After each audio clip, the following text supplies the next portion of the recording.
کہ عدالت نے اگر یہ منع کر دیا ہے کہ میرا جسم میری مرضی جیسے غلیظ اور گھٹیا نعرے کو منہا کر دیا جائے تو میں اس کر و فرق کے ساتھ ماروی شرما صاحب کو بولتے ہوئے سنتا ہوں تو میرا کلیجہ ہلتا ہے. میں اس ملک کا باشندہ ہوں جہاں بیچ میں مت بولیے, چلیں آپ کو موقع دیجیے.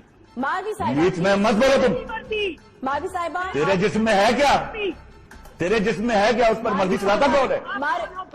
ماروی صاحبہ پلیز پلیز اپنا جسم دیکھو جا کے. آپ اپنی باری پہ بات کریں گے. Don't talk in between the lines. Decorum کا خیال رکھیں. تیرا جسم ہے کیا بی بی؟ بولنے دیں ان کو. تھوکتا نہیں ہے کوئی اس کا جسم آپ کے جسم پر, بے حیا عورت کے جسم پر کوئی تھوکتا نہیں ہے. میں آپ سے ریکویسٹ کروں گی ماروی صاحبہ اپنی باری پہ, میں آپ کے پاس Don't واپس talk آؤں. bloody nonsense, you know? You bloody shut up. Please دیکھیں یہ You shut up. پلیز اس فورم الو کی پٹھی. ہم دیکھیں بہت تہذیب سے بات کریں. بدتمیز ہو رہا ہے. اپنی باری پہ. امریکہ میں تحقیق کر رہی ہے, بے حیائی کی تحقیق کر رہی ماروی ہے. صاحبہ آپ تیری ایسی کی تحقیق ماروی صاحبہ آپ بدتمیزی لگو. میں نے آپ سے ریکویسٹ کی بکواس کر کیجیے گا. چلے خلیل صاحب. تیرا جسم ہے کیا, تھوکتا نہیں کوئی مرد اس کے خلیل اوپر. صاحب شکل دیکھو اپنی جا کے. خلیل صاحب دیکھیں آپ میں نے آپ سے سوال میں نے آپ سے ریکویسٹ کی, بس اب احترام کہا, سلام کیا اور عرض کی کہ میں نے آپ کی باتیں پورے غور سے سنی. میری ایک بات سنی آپ نے. اور یہ مجھے تمیز کی تقریر کر رہا ہے. ماروی صاحبہ آپ میری ریکویسٹ مانیے, پلیز اپنی باری پہ بات کیجیے. کس گھٹیا عورت کو لیا آپ نے میرے ساتھ پینل میں. جی خلیل صاحب ان کو چپ کرائیے, میں بات کرتا ہوں. میں بات کرنے دیں ان کو. بسم اللہ الرحمن الرحیم. آج میں بات کروں گا سوشل میڈیا پر آج کل میرا جسم میری مرضی کا ایک نعرہ عورت کی آواز میں سنائی دے رہا ہے.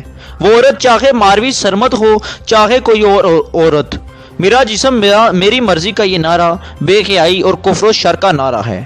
اللہ تبارک و تعالی نے قرآن مجید میں عورت کو جتنا بلند مقام دیا, ماں کے قدموں کے تلے جنت رکھ دی, تو اس میں عورت کے شرم و حیا کا بھی ذکر ہے. اسلام نے میرا جسم میری مرضی کا نعرہ لگانا شرعی کبیرہ گناہ ہے. قرآن و حدیث میں عورت کو اونچا بولنے کی اور تیز چلنے کی اجازت بھی نہیں دی جس سے اس کے شرم و حیا پر آنچ آتی ہو. قرآن و حدیث کے مطابق عورت کو بنیادی اور شرعی تمام حقوق حاصل ہیں, اور آج پاکستان میں جو کہ ایک اسلامی مملکت ہے, اس میں میرا جسم میری مرضی کا نعرہ لگانا بے حیائی پھیلانے کے برابر ہے. اور یہ میں نہیں کہہ رہا کہ میں کسی مرد کے حقوق میں حق میں بات کر رہا ہوں, چاہے وہ خلیل الرحمان قمر ہو, اور میں تو صرف اتنا جانتا ہوں کہ میں مسلمان ہونے کے ناطے یہ کہنا چاہتا ہوں کہ خلیل الرحمان قمر جو کہہ رہا ہے وہ بالکل درست ہے, اور عورت کا مقام قرآن و حدیث کے مطابق آج بھی قائم ہے. ماروی سرمد جیسی عورتیں ایسا نعرہ بلند کر کے بے حیائی پھیلانا چاہتی ہیں.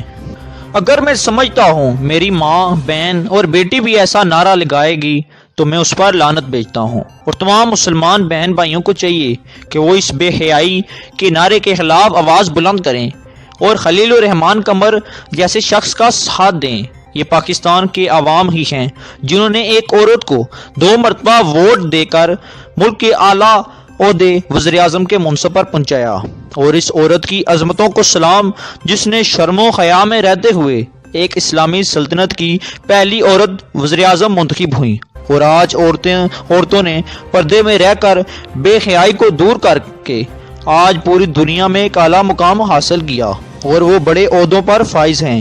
تو اس کا مطلب ہے کہ اسلامی ممالک کی عورتیں کو آج ایک مکمل حقوق اور آزادی حاصل ہے.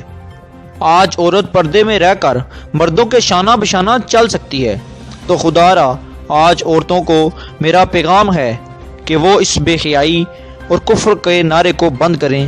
اگر ایسا نہ کیا تو کل آپ کی آئندہ آنے والی نسل بھی اس گناہ میں شریک ہو کر آپ کے ساتھ برابر کے شریک ہوں گی اور کفر کے رستے پر چل پڑے گی. شکریہ. خصوصی رپورٹ ملک شاہ زیب طارق, ایس پی نیوز.